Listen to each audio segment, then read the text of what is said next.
Maria. How's it going? I'm really well. It's so good to talk to you. It's great to talk to you too. We're going to do our whole weird thing now. Yeah, and for the Sometimes we talk listeners, weird. yeah, for the listeners, this is something that me and Carol does on a daily basis. Just depends on the mood, depends on the accent, isn't that right? We can be cray. What Our was our cray side. program? And tonight, Matthew, I will be. Yeah, exactly. What personality is going to come out tonight? No, we'll be ourselves tonight. We'll be good. We'll be good Yes. to the listeners. We'll be well behaved, but it's lovely to have you on here because we talked about it for a while. Yes, we did. No, I really appreciate you having me on. Thanks a million. Oh, you're welcome. You're welcome. And there's so much to talk about because you do so much. You're a bit crazy like me. We are two crazy people who do a lot. Yes, yes. Well, we start with your own music. Yes. Yes, I suppose that's a good place to start because this is a radio show and we talk about your music. But most recently, I'm very grateful you joined our artist family. And since then, you have released Gra, which was your first release as Gallagher. Yes. Tell me all about Gra, please. And I'll drink Diet Coke here. Aye. Gra was one of those ones you probably know too as a songwriter. I mean, in fact, I'm sure you know, and I don't know if this is the way everyone songwrites, you know, but like sometimes I will like sit down with, there's an emotion that wants to work its way through to write a song, you know. And other times I'll just be randomly strumming some chords and next thing a song just sort of kind of an idea comes or whatever. Same thing. It can just be like lyrics or something like that, you know, and I could be loading the dishwasher and then I just have to, go and, so not a lot of housework gets done in my house. But Gra was one of those ones where I just, from the minute I woke up, I got very excited because it was one of those ones that I knew it was going to just fully come through, like I was going to have no control over what was going to come out. Yeah. But it only happens a few times. Trouble Me was sort of a similar way. I didn't really write Trouble Me, even though it was very kind of personal to me. It just sort of, anyway. And Balthinya as well was the same. So sometimes songs are probably the same as yourself. Is it the same as yourself? It is, yeah. And you know what? It's funny, Carol, just there's a pattern, and I haven't done too very many interviews to date, but who I have talked to, nearly everybody says the same thing, which is really, really class. That sometimes we just have no control and we need to get it out. Aye, you are kind of like a channel or whatever. So I knew, I just was very excited. I knew there was something exciting going to come through, but it was a very exciting wee buzz that I had. And by about midday, I couldn't take it anymore. So, because I had loads of stuff to do that day, and I sat down to the piano and I started playing a piece on the piano that I'd written about 2 weeks before. That was for a totally different song. But I was that's what was wanting to be played, so I played that, and then, to my surprise, the song came out in Irish then. So I wasn't expecting that. So it just... Lots of surprises. They're going to think we're mental, Carol. Here. Oh, absolutely. But I do not care. This is welcome to the artist world. Yeah. We're all a bit mental. I think we just kind of have to be. This creative mind has to be open as well to the stuff. So it came out in Irish, and it was a whole journey from darkness into light. But again, I could totally relate it to my own life. It starts off talking about not wanting to be here, like tonight I lie on the dark floor and I put the questions out. Why are we here? Who's the creator? All this kind of stuff. And the first chorus, inverted commas, goes like, take my life, take my soul. Like it's somebody who doesn't want to be here anymore, but in a very desperate way. And but then it evolves, and slowly the answers start to come, and the person realizes the true meaning of life, which is that we are not our minds. So many of us get caught up in thinking we're our thoughts, and believe in our thoughts, and literally thinking. Some people literally think we are our minds, like that our brain and our minds is us. It's not at all. Like we are souls, and we are love. But this society and this world and we have become very much attached to our mind, which is not the truth. So the answers came, and that's the answers that came. So the person is okay in the end, knowing that. And then there's a middle eighth part towards the end, and it just is on repeat. Margot Sow, Margot Sow. So it's live in peace, or live peacefully, which I think for the times that we're in, is very apt as well. So yeah, that's the song. So I take no credit for it at all. Yeah, but also you are quite the fabulous videographer. I really enjoy doing that. I just enjoy doing it. Yeah, we're very lucky to have the Rathmullan Film Festival come here for the last 7 years.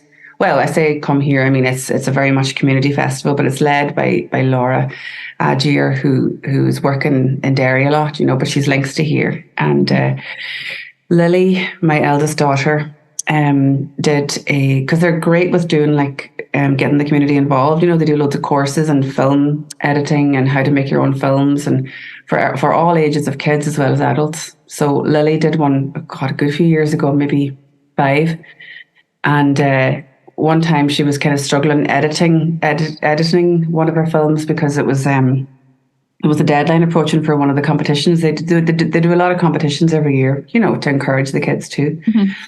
And so I was kind of giving her some ideas, but I noticed then kind of how quick and easy it was for her to make the films and to edit them in certain apps. So yeah, long story short, she kind of taught me the basics of how to do it. And I'm a visual artist as well, so I just got very excited over the visual aspect of, mm-hmm. So I started learning then how to make my own videos and that. So, but I spent far too long in that process. Going down that rabbit hole. Yeah, exactly. So, but I love it. I love doing the video too. Yeah. Cool. And you're back in studio now again? Back in studio now again, yeah. So I had a good session last week with Tommy in Full Tilt, and we had the lovely Laura on cello. We had her in as well. So I was in yesterday then finishing it. But we still need another hour probably next week. You know yourself, sometimes it's just finishing it. Yeah.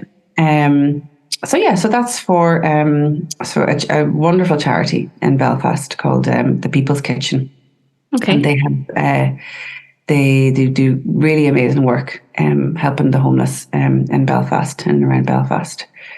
It's all voluntary led, and they go out every night with hot meals, and they go around and they do have clothes in the van too, and they talk to the people and they treat them as humans that they are, and help out any way they can, helping to get any kind of accommodation or hostels or emergency accommodation as well. So they do great work. I went out. Them?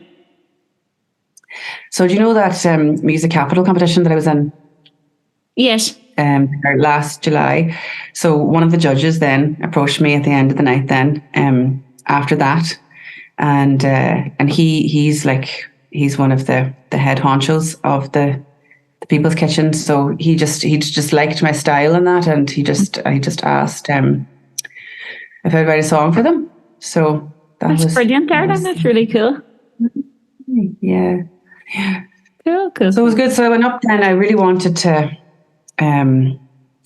find out the reality of the situation. So I went up then about a month later. I went up to spend a night out with them on the outreach team. So we went out and we went round, and we met a lot of people and chatted to a lot of people, and so that's that night and everything Damien McNerney, that's his name, everything he has told me about the facts of the situation there and homelessness in general, and that night and everything he's told me and other kind of research that I've done all kind of went into the song. So I can't wait. The song ended up. Well, yeah, not long. I think if I can get it finished next week, I'm just going to release it then. Nearly right away. Yeah. Why not? Yeah.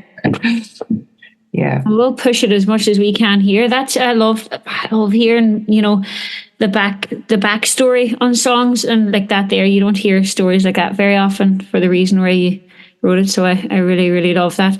It gets very emotional then though when I wrote a song for a family who in Rathmullan, and it was Michael Connolly and Eleanor and the family, and it was for their son's wedding. And as a thank you for him donating his kidney, the son donated Michael the kidney or whatever. But I can remember performing at the end of the wedding, and how, like, I don't know, I was just like, it was, I sang it down at Frida Fridays too, and I just get so emotional, I know. Yeah, so I can imagine now, when you sing this and get to perform this live, like, you'll go back to that night that you spent in Belfast every time, because you'll be feeling everything. Exactly. Yeah. Oh no, that night stayed with, is going to stay with me forever. Like, the people, I actually genuinely don't know how the outreach workers go out, like, every night, and this is like part of, like, a lot of them have their own jobs during the day, and then at night, then there's like chefs will come and they'll cook like full on proper meals, cuisine, and then the outreach workers go out. But like, I was literally traumatized. Like, there was few points at the night that I couldn't speak anymore. I was traumatized, and I don't know. I think you need to have a certain level of sensitivity and compassion to do that job. And maybe over time, and maybe it depends on the field you're in, and maybe just artists are just that wee bit too sensitive. I don't know, but it's incredible that the work they do. It really is incredible. Because that night will stay with me forever. Yeah. The stuff that you see is heartbreaking, but it's the reality, It's the reality, and I think kind of here in Donegal, there are certain times, not that I be out very often at night time, but you would have seen different people sadly homeless on Letterkenny Main Street and stuff. But I know I very rarely go to the cities, but when I do, like you say, I be absolutely just like, so feeling so hurt or whatever for them, and I can't handle it. And I keep saying that, I don't like going to the cities because I just can't handle it. It just makes me too sad. You're the exact same as me. It's one of the reasons why exactly I don't like going to the city. I would tell people that too. I'd say the exact thing. I can't live in a city anymore, and I couldn't be there because I can't see that level of homelessness. And I was only talking to another friend last week. We were talking about, she has to unfortunately go up to Dublin a lot now because her daughter's not well and needs a lot of treatments. And we were sort of talking about, she was making some of the trips into wee mini holidays and trying to do stuff with the kids or whatever. And I was talking about, where can you stay now and all this kind of stuff, because it's just gone mental expensive. And then we ended up getting onto the conversation then about, the homelessness. She'd be like myself too. She just found it so hard to see. But she lived in Dublin around the same time as I lived. I lived there for 7 years, from about the year 2000 to 2007. And she was living there around the same time. We didn't know each other at the time. But she just said she couldn't get over in the last year or two. Every time she goes to Dublin, she said it's 100 times, if not more, worse than ever. She said it's just horrific. She said they were up, I think this was actually during the pandemic, but she said they happened to be out in the evening one of the nights, and they saw a van, one of the kind of soup kitchens, one of the ones, like a bit like Belfast People's Kitchen, there to hand out meals. She said they were scrabbling for the food, and there was kids like Ravi, like my children say, like there was children scrabbling and like stuffing the food into their faces. Like, I just couldn't believe it. No, it's gotten, I know you hear that, you see the numbers on the news and but I think there's a very serious reality going on. Oh my God, it is. And like with the homelessness then comes all the other things then, all the addictions and everything, because of the sad places that they are, and they turn to something that'll just maybe take them away from it, because we find it hard to talk about. How do they find living in it? So Frida Fridays, Carol. Yes. Yes. Go to a lighter note now. A lighter note now to the wonderful night, and the listeners will know that I talk about it. I go down to Frida Fridays in An Stad Restaurant in Rathmullan, and Carol and the singing woman Sinead Gallagher are down there. You tell me how you got involved with Frida Friday, or where Frida Fridays started. So Frida Fridays started from so me kind of becoming friends during the pandemic with Sandra. So Sandra is the Banantee, as we call her, for An Stad. She's been running that as a kind of a restaurant for the last maybe 20 years. It only opens like in the summer and times like that. But I met her from going in there one day and just loving the colour of the place. Like, as you know, it's a very colourful, bright, lovely, arty kind of place. I'd met her a few times in there, but we bumped into each other one day during the pandemic, during that summer, and she invited me over for dinner with her other friends, and she just happened to bring up, she was asking me what I was doing and stuff, and I had just released Trouble Me, my first single, maybe 2 months before that. So she was asking what I was doing, and I was telling her that. And anyway, she ended up but I was too shy. I'd never performed in front of anybody, like not even my family or anything like that. So she forced me to play on the piano. She had a lovely piano there. Her family are very musical. So she forced me in a kind way to play in front of her friends. And it was a good way to get me started, So I've her to thank for that. But she was talking that night too. Oh, I just have such a dream, I've got this wine license in An Stad, and I have such a dream to turn it into, like a kind of a bit more of a music venue. And so, we became really good friends then over the next year or two, and we kept talking, and, we kept talking about maybe creating these kind of nights and how it would work. And then just there came a point where she just asked me very directly, well, we start these nights now, we've been talking long enough. Stop talking. And in the meantime, I'd gotten, more experience with the open mics, like some Mouthpiece and Club Yaw, and I'd gotten a few gigs here and there and everywhere, and just developing as an artist and all that kind of stuff. So I didn't feel like I was ready, but I just didn't feel like I could. I just feel I didn't feel like I could host a whole night on my own, I just felt like it was a lot to carry, and I wasn't quite there yet. And about a year, maybe 6 months even before that, I'd met Sinead through the Ergal Arts Festival through Valerie and through the Henry Girls residency. We met up just before going on the residency, but it was just an instant kind of connection, Yeah. So we started singing together, and we worked together really well, and loved all the harmonies and all that kind of stuff. So yeah, I just kind of put it to her then, and sure, she was all for it. She'd already met Sandra a few times, and then we just got going. So that's the long story about it. That's the long story. But the two years together, well, first of all, when you perform together, you work so well. Like, I just always look forward to it so much and I get to sit up the front and I get to film you, and like I'm the biggest supporter at the front, clapping then like mad because you're just so wonderful together. And I just like, you seem to have like new material written for everyone you do as well. I don't know, like the Bulk one for St. Bridget was the last one. But you know what? Like me, like.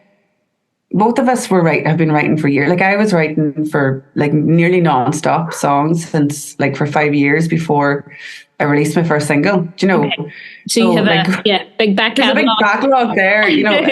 Obviously, you can't use all of them. But there is that. But also, like we're always writing too. Do you know? Still, like not as often as maybe I was that time before releasing, because you're busy then with other stuff. Yeah. But we're always writing, and we kind of, a bit like yourself, we love the hard work. And we're always pushing ourselves, we don't want to do the same set every night, or you know what I mean, we want to do new material, and we love learning new covers, and we love learning the old Irish covers and the modern pop covers, and then seeing what spin we can do on ourselves, as well as what, she'll come up with a song, or she'll play a song to me and I'll be crying and I'll go, oh, let's do that for Frida's, and vice versa. We're just like, we are best friends too, and we're work partners too now as well. So we just work well in all of those ways. But we do work hard. Like last year for running the Frida Fridays every Friday, as well as I had the wee art shop too, and Sinead had other things. We the same as yourself. We work very hard, and the weigh-ins and everything. When is the next Frida Fridays?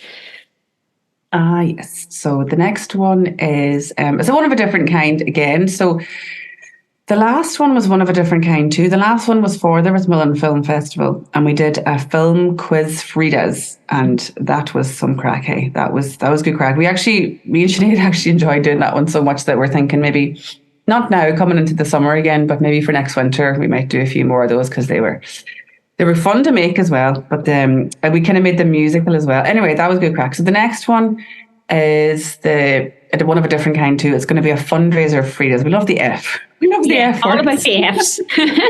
We'll leave all the other Fs out of fundraisers. So this is a fundraiser for Fridays for the local school.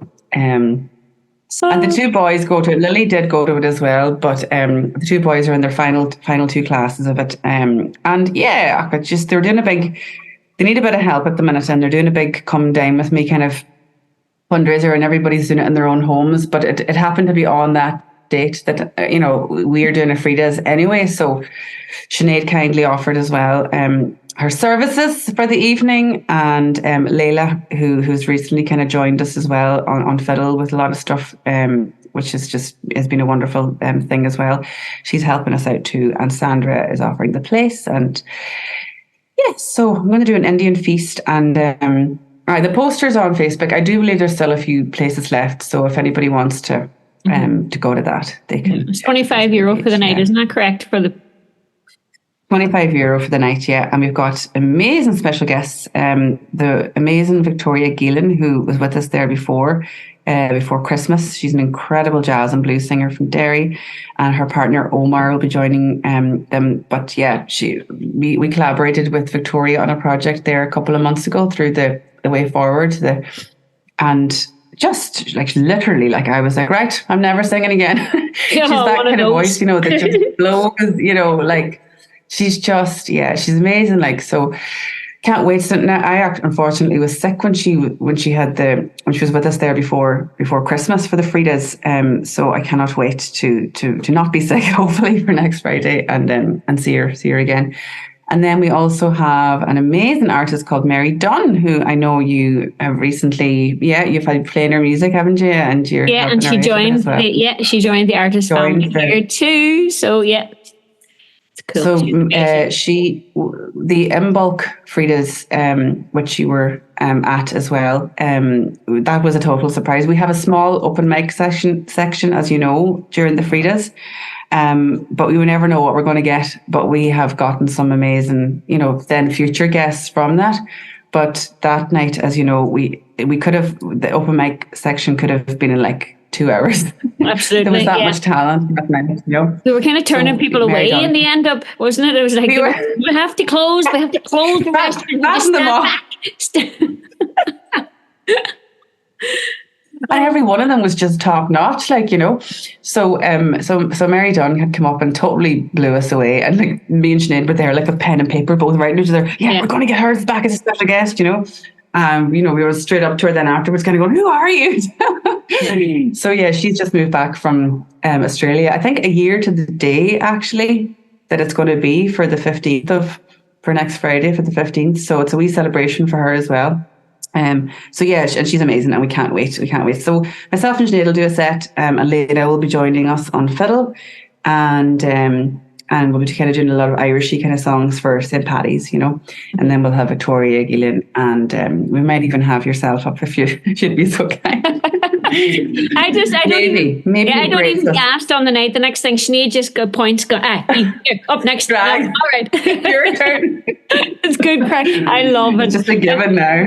Yeah, well, I just want to kind of just my input about that place alone. There's something very, very special about that building. I find the first night that I went down there, I got so emotional so many times. And I know it used to be, was it like a Methodist church? It was, yeah.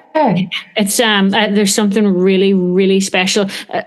Obviously, yourselves are Sandra, you and Sinead together, all the Frida Kahlo memorabilia and stuff, and that is just, I advise everybody who listens to this show, if you can't make this Friday's one, at some stage over the summer, put it in your to-do list to get to a Frida Fridays, and like the tapas, the wine, the crack, the laughs, the impromptu. Is that what you call it? When you do the... we don't always do that, but Sinead loves to do her wee impromptu, and sometimes she'll just throw it in without even telling me. So, but yeah, I think everybody really. I said to her, like, really, I really enjoyed it, and I just think it's just so. Like, even I'm a singer, but for people that don't sing, it's very, I suppose, maybe liberating or something for them, that they just get to be a part of the performance in some way, and that's nice for people. Probably, yeah. Probably. I just get a bit scared, like, where is this going to go? Well, what did she say? What's the line that she says? Is it the parachute? What is it? There's some line that she uses. We put out the parachute, it might work or it might... Parachute and see. Yeah, exactly. It might unfold or it might not. I know, but so far it's worked out. Yeah. But yeah. I like all your plants in the background there. You got loads of lovely stuff. Orange tree. This is a wee orange tree, and the irony of it is I am highly allergic to oranges. And is it a real oranges? Yeah.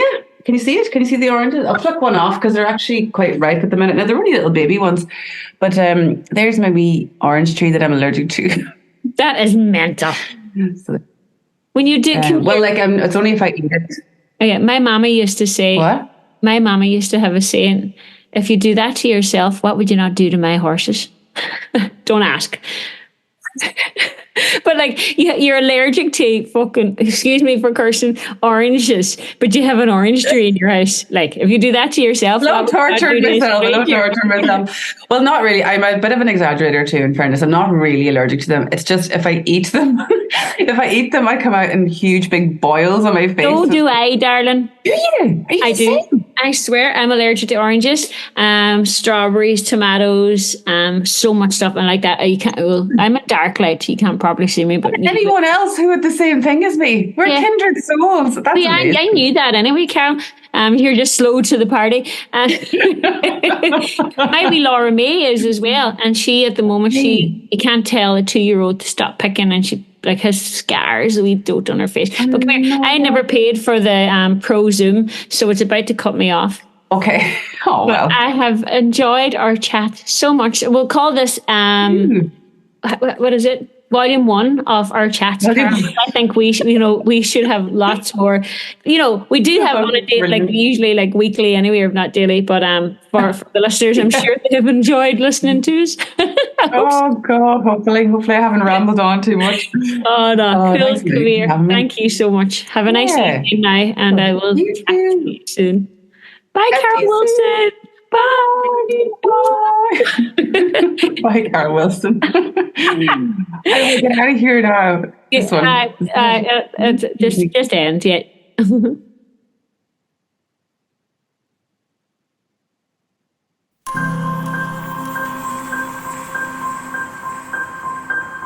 Carving out your name in leather, all to make you proud. Send it on an eagle's feather, they will understand. Hand it to them on a platter, silk and golden strands. For a while you will matter more than the sand. You want the stars,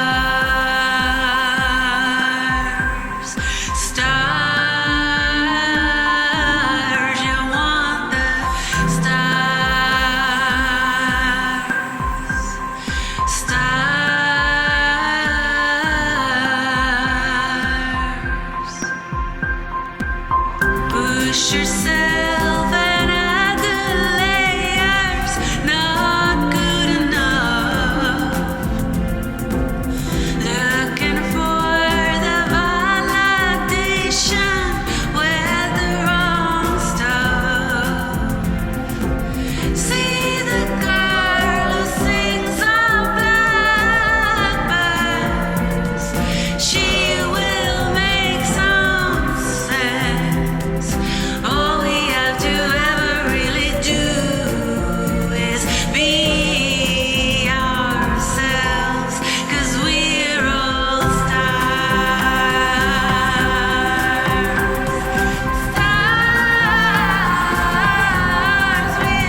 You're listening to